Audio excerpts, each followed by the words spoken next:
दोस्तों आज के इस वीडियो में हम डायरेक्टली कोई भी इन्वेस्टमेंट स्कीम से रिलेटेड बात नहीं करने वाले हैं, बल्कि यहां पे हम एलआईसी के आईपीओ के बारे में बात करने वाले हैं कि गवर्नमेंट एलआईसी को क्यों बेच रही है एंड यहां पे एलआईसी का आईपीओ कब आने वाला है एंड यहां पे एलआईसी के आईपीओ के आने की वजह से उसका क्या बेनिफिट होगा, जो एलआईसी के एग्जिस्टिंग पॉलिसी होल्डर है उनको इसका क्या बेनिफिट मिलेगा। और यहां पे कुछ लोग ये भी कह रहे हैं कि जो गवर्नमेंट एलआईसी का आईपीओ लेके आ रही है ये गवर्नमेंट का एक अच्छा डिसीजन नहीं है। तो क्यों अच्छा डिसीजन नहीं है उसके भी रीजन को हम डिस्कस करेंगे, यानी कि एलआईसी के आईपीओ से रिलेटेड जो भी न्यूज है उस न्यूज को हम एक समरी फॉर्मेट में डिस्कस करेंगे, ताकि अगर आप एलआईसी के पॉलिसी होल्डर है या तो आप एलआईसी में पैसा इन्वेस्ट करना चाहते हैं तो ये वीडियो आपके काम का हो सकता है। तो आज की जो ये वीडियो है वो काफी इंटरेस्टिंग, काफी नॉलेजेबल है। आपसे रिक्वेस्ट ये है दोस्तों कि वीडियो पूरा एंड तक देखना ताकि कोई भी इंपॉर्टेंट पॉइंट मिस ना हो जाए। तो यहाँ पे हम सबसे पहला ये डिस्कस कर लेते हैं कि जो गवर्नमेंट है वो एलआईसी को क्यों बेचना चाहती है। तो अगर मैं करंट सिचुएशन की बात कर लूँ तो यहाँ पे एलआईसी का जो 100% स्टेक है, यानी कि एलआईसी का जो 100% शेयर्स है वो बेसिकली गवर्नमेंट ओन करती है, यानी कि एलआईसी का जो पूरा का पूरा कंट्रोल है वो गवर्नमेंट के हाथ में है। लेकिन यहाँ पे जो अभी गवर्नमेंट है वो एलआईसी का कुछ हिस्सा पब्लिक को बेचना चाहती है और वहां से पैसे रेस करना चाहती है। अब यहाँ पे गवर्नमेंट एलआईसी का कितना परसेंट हिस्सा पब्लिक को बेचना चाहती है इसको हम अभी आगे डिस्कस करेंगे, लेकिन इससे पहले हम ये समझ लेते हैं कि गवर्नमेंट एलआईसी का कुछ परसेंट हिस्सा क्यों बेचना चाहती है, उसके पीछे क्या रीजंस है। तो यहाँ पे फाइनेंशियल ईयर 2021-22 का जो बजट आया था वहां पे गवर्नमेंट ने एक डिसइन्वेस्टमेंट का टारगेट सेट किया था 1.75 लाख करोड़ रुपीस का। बेसिकली डिसइन्वेस्टमेंट का सिंपल मतलब यह हुआ कि गवर्नमेंट अपने कुछ असेट को बेच के वहां से पैसे रेस करने वाले हैं। तो यहाँ पे कुछ गवर्नमेंट कंपनी को प्राइवेट करने की बात की गई थी एंड यहाँ पे कुछ गवर्नमेंट कंपनी का कुछ हिस्सा पब्लिक को बेच के वहां से पैसे रेस करने की बात की गई थी, जिसमें से कुछ गवर्नमेंट कंपनी को प्राइवेटाइज कर दिया गया है। और यहाँ पे एलआईसी का भी आईपीओ आने वाला है एंड यहाँ पे जो एलआईसी का आईपीओ आने वाला है इससे गवर्नमेंट काफी ज्यादा पैसा रेस कर पाएगा, क्योंकि यहाँ पे जो एलआईसी है वो एक बहुत बड़ी कंपनी है।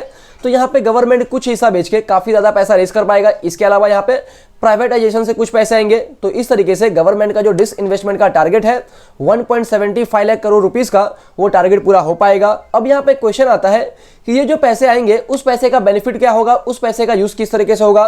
तो यहाँ पे जो कंट्री का फिस्कल डेफिसिट है उस फिस्कल डेफिसिट को कम करने की कोशिश की जाएगी, यानी कि जो गवर्नमेंट के ऊपर कर्जा है उस कर्जे को कम करने का कोशिश किया जाएगा।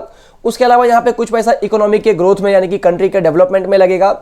उसके अलावा यहाँ पे जो गवर्नमेंट का रेवेन्यू है उस रेवेन्यू में भी शॉर्टफॉल देखा गया है। जो गवर्नमेंट के अदर रेगुलर सोर्सेज के थ्रू रेवेन्यू आते हैं, फॉर एग्जांपल जीएसटी वगैरह के थ्रू आता है, या तो जो भी अदर फीस आता है, जो भी उनका ट्रांसपोर्टेशन वगैरह के थ्रू आता है, या तो जो भी टूर एंड टूरिज्म के थ्रू आता है।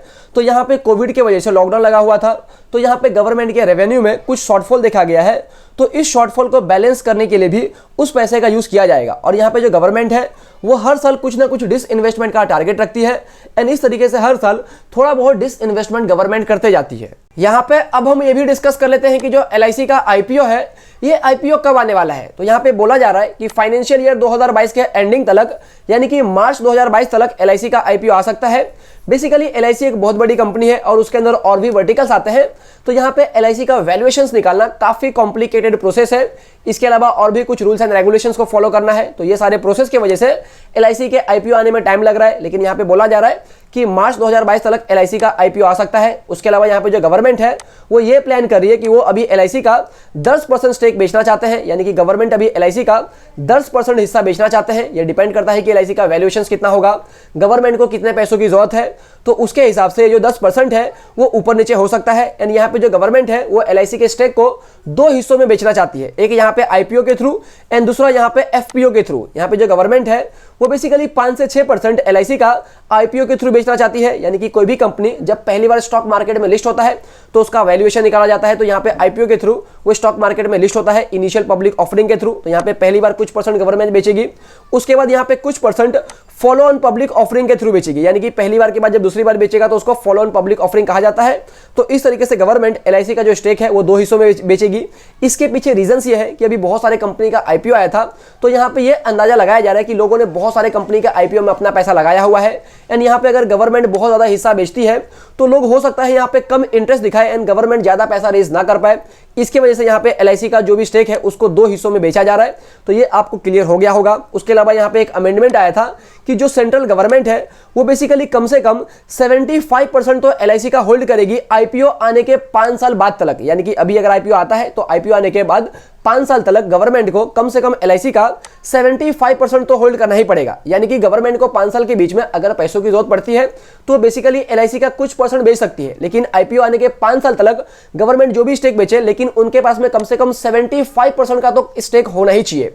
उसके बाद यहाँ पे बोला गया है कि IPO आने के 5 साल बाद में अगर गवर्नमेंट को पैसों की जरूरत पड़ती है तो यहाँ पे LIC के वो कुछ और भी स्टेक को बेच सकते हैं, लेकिन यहाँ पे कम से कम 51% जो स्टेक है वो गवर्नमेंट के पास में होना चाहिए। यानी कि जो मेजोरिटी स्टेक है वो गवर्नमेंट के पास में होना चाहिए ताकि वो डिसीजन ले सके, यानी कि LIC का डिसीजन ताकि गवर्नमेंट ले सके। अगर उनके पास में 51% या तो उससे ज्यादा स्टेक होगा तो डेफिनेटली डिसीजन जो है वो सारा LIC का गवर्नमेंट ही लेगी। यहाँ पे अब हम ये भी डिस्कस कर लेते हैं कि LIC का IPO आने के बाद में जब LIC स्टॉक एक्सचेंज में लिस्टेड होगा तो उसका क्या बेनिफिट होगा। तो यहाँ पे सबसे पहला बेनिफिट ये होगा कि गवर्नमेंट पैसे रेस कर पाएंगे up to 1 lakh crore rupees तक, जिस पैसे का यूज कंट्री के डेवलपमेंट के लिए लगेगा। उसके अलावा यहाँ पे लिस्टिंग होने के बाद में जो LIC है वो आंसरेबल होगा पब्लिक शेयर होल्डर के प्रति भी। यहाँ पे अभी तक जो LIC है वो सिर्फ गवर्नमेंट के प्रति ही आंसरेबल है, लेकिन लिस्टिंग होने के बाद में क्योंकि अभी जो शेयर होल्डर है जो पब्लिक है वो भी LIC का स्टेक खरीद रही है तो वो भी एक तरीके से ओनर है, तो यहाँ पे LIC को उनको भी आंसर देना पड़ेगा। उसके अलावा यहाँ पे लिस्टिंग होने के बाद में LIC जो है वो सेबी के कंट्रोल में भी आ जाएगी, तो यहाँ पे LIC को IRDAI जो इंश्योरेंस है उनका भी रूल्स फॉलो करना पड़ेगा और जो सेबी है उनका भी रूल्स फॉलो करना पड़ेगा, जिसकी वजह से इनके बिजनेस एंड ऑपरेशंस में और भी ट्रांसपेरेंसी इंक्रीज होगा और यहाँ पे इनका जो कॉर्पोरेट गवर्नेंस है वो भी स्ट्रांग होगा। तो यहाँ पे ओवरऑल कंपनी को तो बेनिफिट ही होने वाला है। उसके अलावा यहाँ पे लिस्टिंग होने के बाद में जो भी LIC का क्वार्टरली अर्निंग रिपोर्ट होगा या तो जो भी इनका बैलेंस शीट होगा या तो कोई भी अदर डेवलपमेंट होता है LIC के अंदर तो ये भी LIC को पब्लिक करना पड़ेगा, पब्लिक को बताना पड़ेगा, क्योंकि यहाँ पे लिस्टिंग होने के बाद में LIC सिर्फ एक गवर्नमेंट कंपनी नहीं रहेगी क्योंकि इसका कुछ हिस्सा पब्लिक के पास में भी है, तो पब्लिक को भी सारा इन्फॉर्मेशन शेयर करना पड़ेगा। उसके अलावा यहाँ पे जब LIC का IPO अनाउंसमेंट हुआ था तो यहाँ पे LIC के कुछ पॉलिसी होल्डर के मन में एक डर लग गया था, एक फियर आ गया था कि यहाँ पे जो LIC का पॉलिसी होता है उसके ऊपर गवर्नमेंट का सॉवरन गारंटी होता है, तो क्या यहाँ पे LIC के लिस्टिंग के बाद में वो सॉवरन गारंटी होगा कि नहीं होगा।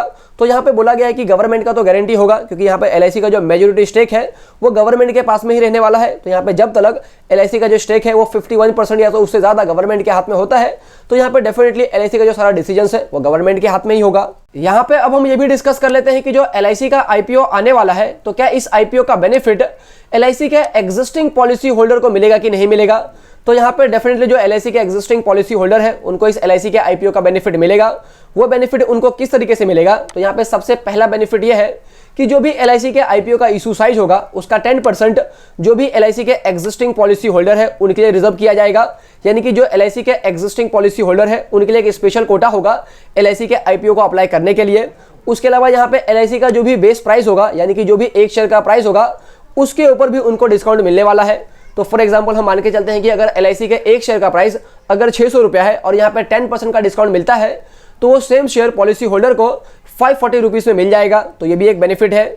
उसके अलावा यहाँ पे थर्ड बेनिफिट ये है कि जो भी LIC का IPO है यहाँ पे जब यूजर LIC के IPO के लिए अप्लाई करेंगे तो वो पॉलिसी होल्डर के कैटेगरी में भी अप्लाई कर सकते हैं। उसके अलावा यहाँ पे अगर वो चाहे तो यूजुअल कैटेगरी में भी अप्लाई कर सकते हैं। यानी कि अगर आप LIC के पॉलिसी होल्डर है तो यहाँ पे जो स्पेशल कोटा है वो पॉलिसी होल्डर वाला, तो आप वहां से भी अप्लाई कर सकते हैं। उसके अलावा यहाँ पे आप चाहे तो जो रिटेल इन्वेस्टर का कोटा है आप वहां से भी अप्लाई कर सकते हैं। तो यहाँ पे आपके पास में 2 ऑप्शन मिलता है। इससे बेनिफिट आपको ये होगा कि यहाँ पे आपको शेयर मिलने के चांसेस काफी बढ़ जाएंगे। यहाँ पे आपका जो LIC का शेयर है उसके अलॉटमेंट के चांसेस काफी बढ़ जाएंगे, क्योंकि यहाँ पे अगर LIC 100 शेयर लेके आती है तो मार्केट में अप्लाई करने वाले 1000 लोग होंगे, तो यहाँ पे कुछ लोगों को ही LIC का शेयर मिल पाएगा। तो यहाँ पे अगर आपके पास में 2 ऑप्शन होता है तो यहाँ पे काफी ज्यादा चांसेस बढ़ जाता है कि आपको LIC का जो शेयर है वो IPO के थ्रू मिल जाए। इसके अलावा यहाँ पे अगर आप LIC के IPO में पैसा इन्वेस्ट करना चाहते हैं एंड यहाँ पे अगर आप LIC के एग्जिस्टिंग पॉलिसी होल्डर है तो यहाँ पे जो भी आपका पैन कार्ड डिटेल है, पैन कार्ड का डिटेल है वो बेसिकली आपके पॉलिसी के रिकॉर्ड में वो अपडेट होना चाहिए। तो अगर अपडेट नहीं है तो आपको अपडेट करवाना पड़ेगा। तो ये बेसिकली आप चाहे तो ऑनलाइन भी चेक कर सकते हैं या तो आप अपने एजेंट से ऑफलाइन भी बात कर सकते हैं। एंड ऑनलाइन अपडेट करने का जो लिंक है वो बेसिकली मैं आपको इस वीडियो के नीचे डिस्क्रिप्शन में दे दूंगा, जहां पे आपको आपका पॉलिसी नंबर, आपको डेट ऑफ बर्थ एंड यहाँ पे पेन डिटेल वगैरह डाल के आप इजिली चेक कर सकते हैं। उसके अलावा यहाँ पे अगर आप LIC के IPO को सब्सक्राइब करना चाहते हैं या तो कोई भी स्टॉक में पैसा इन्वेस्ट करना चाहते हैं या तो कोई कोई भी आईपीओ में अगर आप पैसा इन्वेस्ट करना चाहते हैं तो यहाँ पे आपके पास में एक डीमैट अकाउंट होना बहुत जरूरी है। उस डीमैट अकाउंट के थ्रू ही आप शेयर मार्केट में पैसा लगा सकते हैं। तो उस डीमैट अकाउंट को ओपन करने का भी जो लिंक है वो बेसिकली आपको इस वीडियो के नीचे डिस्क्रिप्शन में मिल जाएगा। तो वहां पे उस लिंक पे क्लिक करके आप इजीली डीमैट अकाउंट भी ओपन कर सकते हैं। यहाँ पे कुछ लोगों का मानना यह भी है कि जो गवर्नमेंट एलआईसी का आईपीओ लेके आ रही है ये बेसिकली गवर्नमेंट का एक अच्छा डिसीजन नहीं है। अब अच्छा डिसीजन क्यों नहीं है उसको भी हम डिस्कस कर लेते हैं। तो यहाँ पे मानना यह है कि एक बार अगर एलआईसी स्टॉक एक्सचेंज पे लिस्टेड हो जाता है तो क्या वो कंटिन्यू इन्वेस्ट करेगा कंट्री के डेवलपमेंट के लिए, क्योंकि यहाँ पे जो एलआईसी है वो हर साल देश के डेवलपमेंट के लिए काफी ज्यादा पैसा इन्वेस्ट करते हैं। फॉर एग्जांपल हाउसिंग के लिए हो गया, पावर के लिए हो गया, इरिगेशन के लिए हो गया, वाटर सप्लाई के लिए हो गया, या तो रोड के लिए हो गया, पोर्ट्स के लिए हो गया, तो ब्रिजेस के लिए हो गए, या तो रेलवेज के लिए हो गए। तो इस तरीके से जो एलआईसी है वो हर साल देश के डेवलपमेंट के लिए काफी ज्यादा पैसा स्पेंड करता है। एंड यहाँ पे मानना यह है कि एक बार कोई भी कंपनी जब स्टॉक एक्सचेंज में लिस्टेड हो जाती है तो यहाँ पे उनका जो मेन मकसद यह होता है कि उनके जो शेयर होल्डर्स है उन शेयर होल्डर्स को किस तरीके से मैक्सिमम बेनिफिट दिया जाए, मैक्सिमम प्रॉफिट दिया जाए। तो यहाँ पे एक क्वेश्चन बनता है कि एलआईसी के लिस्टिंग होने के बाद में क्या वो देश के डेवलपमेंट के लिए कंटिन्यू इन्वेस्टमेंट करेंगे कि नहीं करेंगे। उसके अलावा यहाँ पे दूसरा क्वेश्चन ये है कि अभी जो एलआईसी का प्रॉफिट होता है उसका 5% जो है वो गवर्नमेंट को जाता है एंड जो 95% बचता है वो पॉलिसी होल्डर के बीच में डिस्ट्रीब्यूट हो जाता है। लेकिन यहाँ पे लिस्टिंग के बाद में अब यहाँ पे 3 लोग आ जाएंगे, एक होगा गवर्नमेंट, दूसरा होगा शेयर होल्डर एंड तीसरे होंगे पॉलिसी होल्डर। तो क्या यहाँ पे पॉलिसी होल्डर को कम पैसा मिलेगा, तो ये भी एक क्वेश्चन बनता है। तो ये सारे क्वेश्चंस की वजह से लोगों का ये भी मानना है कि जो गवर्नमेंट एलआईसी का आईपीओ लेके आ रही है वो उनका एक अच्छा आइडिया नहीं है। तो यहाँ पे एट द एंड अगर हम बात कर ले कंक्लूजन की कि जो भी एलआईसी का आईपीओ आने वाला है, एलआईसी स्टॉक एक्सचेंज में लिस्टेड होने वाला है, तो ये बेसिकली पॉलिसी होल्डर के लिए एक अच्छा न्यूज़ है, क्योंकि यहाँ पे आईपीओ आने के बाद में एलआईसी के पास में पैसा आएगा तो पैसा वो बेसिकली प्रोडक्ट के डेवलपमेंट में भी लगाएंगे एंड यहाँ पे जो प्राइवेट प्लेयर्स है उनसे भी compete कर पाएंगे एंड यहाँ पे जो कॉर्पोरेट गवर्नेंस है वो और भी मजबूत होगा। तो यहाँ पे ओवरऑल सारा का सारा बेनिफिट ही होने वाला है। एंड इसके अलावा एलआईसी कोई भी ऐसा डिसीजन नहीं लेगी जिसका जो इम्पैक्ट है वो उनके पॉलिसी होल्डर के ऊपर आए, क्योंकि यहाँ पे जो पॉलिसी होल्डर है उसी की वजह से एलआईसी है। तो बेसिकली पॉलिसी होल्डर के फेवर में ही हर एक डिसीजन होगा। इसके अलावा यहाँ पे एलआईसी का जब भी आईपीओ आएगा, बेसिकली ऑफिशियल डेट तो अभी अनाउंस नहीं हुआ है, तो जब भी ऑफिशियल डेट अनाउंस होगा तो उस टाइम पे मैं एक और वीडियो बनाऊंगा कि एलआईसी का कब आईपीओ आने वाला है, यहाँ पे एक शेयर का प्राइस कितना होने वाला है एंड आपको एलआईसी के आईपीओ के अंदर पैसा इन्वेस्ट करना चाहिए कि नहीं करना चाहिए। ये सारा चीज हम अपने आने वाले वीडियोस में बात करेंगे। तो अभी तक के लिए आपका अगर पैन कार्ड एलआईसी के पॉलिसी में अपडेट नहीं है तो उस पैन कार्ड को जरूर अपडेट करवाइए एंड यहाँ पे आपका डीमैट अकाउंट भी होना चाहिए, क्योंकि कोई भी स्टॉक में पैसा इन्वेस्ट करने के लिए, कोई भी आईपीओ में पैसा इन्वेस्ट करने के लिए आपके पास में एक डीमैट अकाउंट होना ही चाहिए। तो डीमैट अकाउंट ओपन करने का जो लिंक है वो आपको बेसिकली इस वीडियो के नीचे डिस्क्रिप्शन में मिल जाएगा एंड मैंने भी वहीं से डीमैट अकाउंट ओपन करवाया हुआ है। तो आप डेफिनेटली अपना डीमैट अकाउंट ओपन जरूर करवाना, ताकि आप फ्यूचर में आगे चल के कोई भी कंपनी के शेयर्स में या तो आईपीओ में इजीली पैसा इन्वेस्ट कर सके। तो यही थी पूरी की पूरी वीडियो। उम्मीद करता हूं आपको इस वीडियो से कुछ ना कुछ वैल्यूएबल इंफॉर्मेशन जरूर मिला होगा। तो अगर आपको इस वीडियो से वैल्यू मिला है तो वीडियो को जरूर लाइक करना, चैनल को सब्सक्राइब करना और इस वीडियो को अपने फैमिली, फ्रेंड, रिलेटिव में जरूर शेयर करना जिनको इस वीडियो की जरूरत है उनके साथ में। और यहाँ पे अगर आपका कोई डाउट है या तो आप मुझे कोई टॉपिक सजेस्ट करना चाहते हैं तो भी नीचे कमेंट करके जरूर बताना। जय हिंद दोस्तों।